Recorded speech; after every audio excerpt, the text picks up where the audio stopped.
ہارون صاحب، امن معاہدے کے جو پیس ایگریمنٹ کے حوالے سے کہا جا رہا ہے اسرائیل اور یو اے کے بیچ ایک ایگریمنٹ ہو گیا ہے، آرمی چیف سے تو میں بات کروں گی، کچھ فیکٹرز ایسے انوالو تھے کہ یہ معاہدہ جلدی میں کیا گیا؟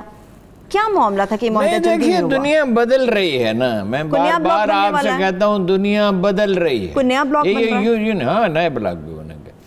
دیکھیے، جب ایران کا محاصرہ ایک طرح سے کر لیا گیا اور اس میں پابندیاں لگا تھے، گریٹر اسرائیل نہیں بن سکتا جب تک شام میں حکومت نہ بدلے، ایران میں نہ بدلے، اور وہاں امریکہ نواز حکمران ہے، وہ اس علاقے میں ان کا تھانے دار ہے، ٹھیک ہے نا، نیو ورلڈ آرڈر جسے کہا جائے۔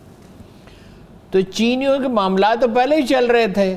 اب دیکھیے نا، اسی کو میں کہتا ہوں نا کہ جب آپ تجزیہ کرتے ہیں تو آپ بھول جاتے ہیں کہ ایبسولوٹ پاور نام کی کوئی چیز دنیا میں نہیں ہوتی۔ کوئی ساری دنیا میں فتح کر لے، چنگیز خان نے بھی فتح کر لی تھی، تیمور نے بھی کر لی تھی، اور انہوں نے بھی کر لی تھی، لیکن یہ نہیں ہوتا کہ سارے عوامل اس کے ہاتھ میں چلے جاتے ہیں۔ وہ قرآن مجید کہتا ہے ایک کو دوسرے سے دفع کر دیتے ہیں۔ قدرت مالک کی مرضی ہے، مہلت بھی دیتا ہے، سزائیں بھی دیتا ہے انسانوں کو۔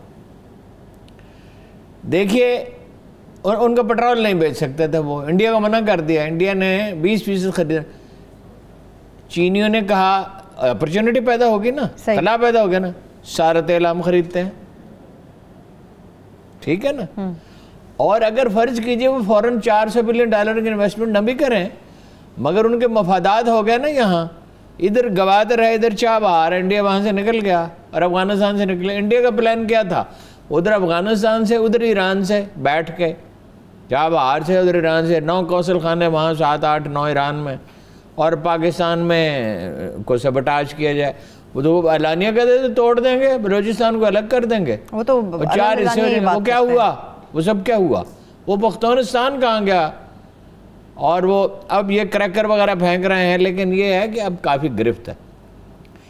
چینی فیکٹر اس میں بڑا اہم آ گیا۔ ایک عجیب بات ہے، کیا؟ کسی وقت میں اسے ایکسپلین کرنے کی کوشش کروں گا۔ کنفیوشیسزم اور اسلام کا عروج و زوال ایک ساتھ ہوا۔ رسول اللہ کی اس حدیث کو کہا جاتا ہے کہ یہ پوری طرح مستند نہیں ہے، مگر مجھے تو لگتا ہے کہ یہ صحیح ہے، اس لیے کہ جس کو ہم کہتے ہیں نا کہ 100% مستند نہیں ہے، وہ شرائط بہت کڑی ہیں۔ اطلب العلم ولو کان بالصین، چین ہی کیوں کہا؟ علم حاصل کرو چین جانا پڑے، ٹھیک ہے۔ قدیم ترین تہذیب ہے، قدیم ترین سول سروس ہے، ریشم انہوں نے بنایا، کاغذ انہوں نے بنایا، اور مطلب پہلی دفعہ وہ تاریخ میں باہر نکل رہے ہیں۔ خیر، یہ ایک لمبا قصہ ہے۔ چین ہے سامنے کھڑا، وہ نیا بلاک پہ، پاکستان، ایران، ترکی، ترکوں کے ساتھ بھی جھگڑا بہت پرانا ایرانیوں کا، اور مسلم بر صغیر کے ساتھ بھی۔ مگر اب یہ ایک نیا بلاک کیسے بنے گا؟ مگر ضرور تو ہر چیز ضرورت کے تحت بنتی ہے، اور اس میں چین ہے، اس میں سب سے اہم، روس بھی ہے اہم، اور بھی ملک شامل ہو سکتے ہیں، اس لیے کہ یہ جو بھی توتل ملک من تشاء تعز من تشاء وتذل من تشاء۔ اور ایک دوسری آیت ہے جو مجھے زبانی یاد نہیں ہے، جسے چاہتا ہے ملک عطا کرتا ہے، جسے چاہتا ہے واپس لے لیتا ہے، جسے چاہتا ہے عزت دیتا ہے، جسے چاہتا ہے ذلت۔ یوں ہی نہیں چاہتا، اس کے قوانین ہیں، آپ اس کے قوانین سے انحراف کرتے ہیں۔ آپ ایک جگہ قرآن کہتا ہے کہ اگر ہم اس کو روک نہ دیتے ظلم کو، تو یہ مسجدیں اور یہ خانقاہیں اور یہ معبد، عبادت خانے، دوسری عبادت خانوں کا بھی ذکر کرتا ہے، یہ سب ویران ہو جاتے ہیں۔ خدا نے اپنی دنیا شیطان پر نہیں چھوڑ دی ہے۔ چین بہت امپورٹنٹ ہے۔ وہ جنرل باجوہ والا سوال کیا تھا؟ جی باجوہ صاحب بھی جا رہے ہیں، مقصد کیا ہے ہارون صاحب جو 16 اگست کو کہا جا رہا ہے کہ دورہ کریں گے؟ یہ جو مجھے سمجھ ہی نہیں آئی، بہت غور کیا کہ قریشی صاحب نے وہ بات کیوں کہی۔ کسی دوست کے ذریعے پوچھوایا عمران خان صاحب سے، تو انہوں نے کہا ایسے ہی جذبات میں کہہ دیا۔ اب جذبات میں کیوں کہہ دیا بھائی؟ یا تو جتلانے کے لیے کہا، اور ذہن میں یہی ہوگا کہ تو ابھی وہاں کا دورہ کس مقصد؟ دیکھیے، وہ عربوں کے ساتھ تعلقات میں اور عراق کے ساتھ بھی کلیدی رول جنرل باجوہ ہی نے ادا کیا ہے، اور سی پیک کا بھی ضامن پاکستان آرمی ہے، اس لیے کہ ایک ایسا ادارہ ہے جس پہ بھروسہ کیا جا سکتا ہے، وہ لوگ بھروسہ کرتے ہیں۔ ایک شکن بائی آئی ہے، گہری آئی ہے، خراش آئی ہے، لیکن لوگ غلط سمجھ رہے ہیں کہ یہ کوئی پرماننٹ ہوگا۔ یہ دیکھیں، ہمیں بھی ضرورت ہے، ہمارے سب سے زیادہ زر 30 لاکھ پاکستانی وہاں کام کرتے ہیں، زر مبادلہ وہاں سے آتا ہے، لیکن انہیں بھی ضرورت ہے. وہ کیا ان کا دفاع امریکہ کرے گا یا اسرائیل کرے گا؟ کیا مصر کرے گا؟ مصر تو قبضے کر لے گا. ہمارے لوگ ہیں جو قاعدے قانون کی حدود میں. پاکستانی کے بارے میں ایک بات وہ کہتے ہیں، پاکستانی فوجی جو ہے وہ اپنی حدود دائرہ کار میں رہتا ہے نہایت شائستگی کے ساتھ، انہیں اس کی ضرورت ہے.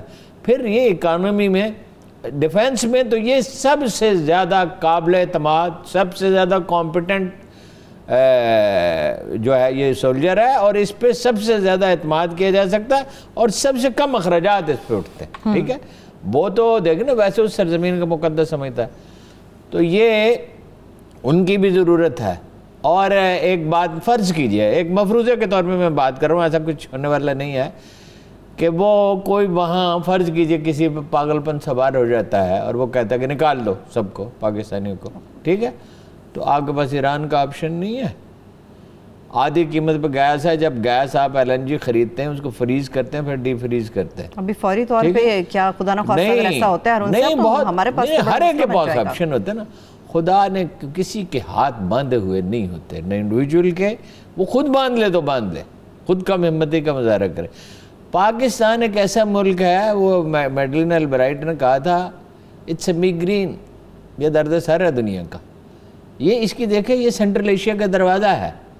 ابھی BRT پہ آئیں گے تو میں بات کروں گا کہ پشاور شہر کی ہسٹوریکل اہمیت کیا ہے، جسے سمجھا ہی نہیں گیا کبھی. اور ہمارا کام ہے اعتدال پر رہنا. جب مجھے یقین ہے کہ جنرل باجوہ کے جانے سے حالات بالکل بہتر ہو جائیں گے. پہلے سے طے شدہ تھا اور کوئی ایسے دوسرے معاملات ہیں جو اس کو ڈسکس کرنے کے لیے نہیں، ظاہر ہے یہ ڈسکس تو ہوگا نا. اور انہوں نے ایک بیان بھی جاری کیا کہ پاکستان کے ساتھ تعلقات خوشگوار رہیں گے. ٹھیک ہے، شکایت کا اظہار انہوں نے بھی کر دیا. ہم نے دیکھی ہے ہماری ان کی دوستی جو ہے وہ آزمائش کے ماحول سال پہ پوری اتری ہے. وہ ٹھیک ہے کہ اختلاف رائے ہو گیا، ہم اس کے متحمل نہیں. یمن کے معاملے میں ایک جو بعض عرب حلقوں میں یہ ہو گیا نا کہ بھائی انڈیا بڑی مارکیٹ ہے اور بڑی گروئنگ سپر پاور ہے اور کل اس کو سپر پاور بننا ہے، تو ہم انڈیا کے ساتھ اس طرح کا تعلق تو نہیں رکھ سکتے. ہم یعنی ہمارے تو ملک ہی تباہ کرنا چاہتے ہیں. تو ہم سکم اور بھوٹان اور بنگلہ دیش تو نہیں بن سکتے. ہم نے اتنی بڑی آرمی بنائی اور یہ ایٹمی پروگرام بنا. ایک بات میں آج آپ سے پہلی دفعہ کہنا چاہتا ہوں آن ریکارڈ، لوگوں کو معلوم نہیں ہے کہ پاکستان کی دفاعی قوت کتنی ہے. پاکستان کے پاس کچھ ایسی چیزیں بھی ہیں جن کا نہ کبھی ذکر کیا گیا ہے نہ کبھی کیا جائے گا. پاکستان کو کوئی خطرہ انڈیا سے نہیں ہے، کوئی خطرہ الحمدللہ، اللہ کے کرم سے. پاکستان نے سائنسدانوں کی بیسٹ ٹیم پروڈیوس کی ہے. میں بہت سے واقعات سے واقف ہوں. اور یہ ملک اس لیے نہیں بنا ہے کہ یہ سکم اور بھوٹان اور بنگلہ دیش بنے ہوئے، تو بنگلہ دیش بھی دور جا رہا ہے. جنرل باجوہ کے دورے کے بہت انشاءاللہ مثبت اثرات ہوں گے. اور اس کی ایک وجہ اور بھی ہے، یہ دونوں کی باہمی ضرورتیں بھی ہوتی ہیں. لیکن جنرل باجوہ گفتگو کا بڑا ملکہ رکھتے ہیں، کھل کر بات کرتے ہیں، خوش اسلوبی سے بات کرتے ہیں، خوش دلی سے بات کرتے ہیں. چلیے امید کرتے ہیں یہ دورہ اچھا ہو. وہ ایران گئے، انہوں نے کہا آپ کی اور عربوں کی صلح ہونی چاہیے. انہوں نے کہا آپ یہ بات کیوں کہہ رہے ہیں؟ انہوں نے کہا اللہ کا حکم ہے، قرآن میں لکھا ہے. تو وہ اتنا پرجوش ہوئے ایرانی صدر کے اٹھ کے کھڑے ہو گئے. دیکھیں ہمارا تو جھگڑا کسی سے بھی نہیں ہے، نہ عربوں سے ہے، نہ ایرانیوں سے ہے، نہ امارات والوں سے ہے، نہ ملائیشیا سے. مگر ایک وہ شکایت کی دونوں طرف سے ہو گئی. دیکھیے وہ ہم نے تو اپنے اندر یکسوئی پیدا نہیں کی نا. خارجہ پالیسی کا معاملہ ہی ہوتا ہے. ہم نے اپنے سول ادارے جو وہ 14 اگست کے ضمن میں جو بات رہ گئی، اگر ہم نے اپنی یونیورسٹیاں ٹھیک کی ہوتی، نظام صحت ٹھیک کی ہوتے، سب سے بڑھ کر نظام عدل ٹھیک کیا ہوتا، اس سے بھی زیادہ اہم یہ ہے کہ ہم پورا ٹیکس دے رہے ہوتے اور لے رہے ہوتے. نہ FBR والے رشوت ستانی کر رہے ہوتے، نہ ہم انہیں رشوت دے رہے ہوتے. یہ معاشرے کا بگاڑ ہے.